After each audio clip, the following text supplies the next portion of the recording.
రాష్ట్ర ప్రభుత్వంలో కీలకమైన సచివాలయంలో ఉద్యోగుల వ్యవహార శైలి చర్చనీయాంశంగా మారింది. తెలంగాణ సెక్రటేరియట్లో రెగ్యులర్ ఉద్యోగులతో పాటు కాంట్రాక్ట్ ఉద్యోగులు, అవుట్సోర్సింగ్, తాత్కాలిక ఉద్యోగులతో పాటు వివిధ శాఖల నుంచి డిప్యూటేషన్ పై పనిచేసేవారు ఉన్నారు. రెగ్యులర్ ఉద్యోగులకైనా బదిలీలు, ప్రమోషన్స్ అవసరాన్ని బట్టి శాఖలు మార్పులు చేస్తోంది ప్రభుత్వం. కానీ కాంట్రాక్ట్, అవుట్సోర్సింగ్, తాత్కాలిక ఉద్యోగులకు బదిలీల వంటివి మాత్రం ఉండడం లేదు. ఉమ్మడి రాష్ట్రం ఉన్నప్పటి నుంచి ఇప్పటి వరకు ఒకే స్థానంలో కొనసాగుతున్న వారు కూడా ఉన్నారు. 25 సంవత్సరాలుగా ఒకే శాఖలో ఒకే పదవిలో కొనసాగడాన్ని కొందరు అందొచ్చిన అవకాశంగా మలుచుకుంటున్నారనే ఆరోపణలు వినిపిస్తున్నాయి. వీరిలో పలువురు ఆయా శాఖల్లో అవినీతికి పాల్పడుతున్నారని హెచ్ఓడీలకు ఫిర్యాదులు సైతం అందినట్లు తెలుస్తోంది. ఓఎస్ఎస్ ఫర్టిలిటీలో ఇక్కడ ప్రతి అడుగులో ఎక్స్పీరియన్స్ డాక్టర్స్ ఉంటారు. In the good hands of science. Mummy daddy అవ్వాలంటే ఓఎస్ఎస్ కి కాల్ చేయండి. తెలంగాణ సెక్రటేరియట్లో సుమారు 1000 మంది అవుట్సోర్సింగ్ ఉద్యోగులు పనిచేస్తున్నారు. వీరిలో సగానికి ఎక్కువ మంది ఎన్నో ఏళ్లుగా ఇక్కడే పనిచేస్తున్నట్లు తెలుస్తోంది. దీంతో డిపార్ట్మెంట్ కు సంబంధించిన అన్ని విషయాలపై అవుట్సోర్సింగ్ ఉద్యోగులకు పట్టుంటుంది.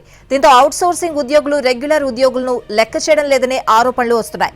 ఏళ్లుగా ఒకే డిపార్ట్మెంట్ లో పనిచేస్తూ ఉండడంతో ఆ శాఖలకు కొత్తగా వచ్చే సెక్రటరీలు, డైరెక్టర్లు అవుట్సోర్సింగ్ ఉద్యోగులపైనే ఆధారపడుతున్నారు. కొన్ని సందర్భాల్లో అవుట్సోర్సింగ్ ఉద్యోగులు చెప్పిందే వేదం అన్నట్లుగా ప్రవర్తిస్తున్నారని, వారు చెప్పిన ఫైల్లో చెప్పిన చోట సంతకాలు పెడుతున్నారని సెక్రటేరియట్లో చర్చ జరుగుతోంది. ఇదే అదునుగా భావించిన కొందరు అవుట్సోర్సింగ్ ఉద్యోగులు తమ ఉద్యోగాలను క్రమబద్ధీకరించాలని ప్రభుత్వంపై ఒత్తిడి కూడా తెచ్చారు.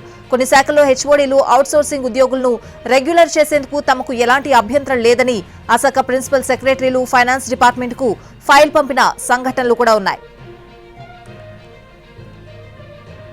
సచివాలయంలోని కొన్ని శాఖల్లో అవుట్సోర్సింగ్ ఉద్యోగుల మాటే వేదమవుతుందనే ఆరోపణలు వస్తున్నాయి. రెగ్యులర్ ఉద్యోగులు ఏం చేసినా చేయకపోయినా ప్రతిదీ వివాదం అవుతుందని కొందరు ప్రభుత్వ ఉద్యోగులు వాపోతున్నారు.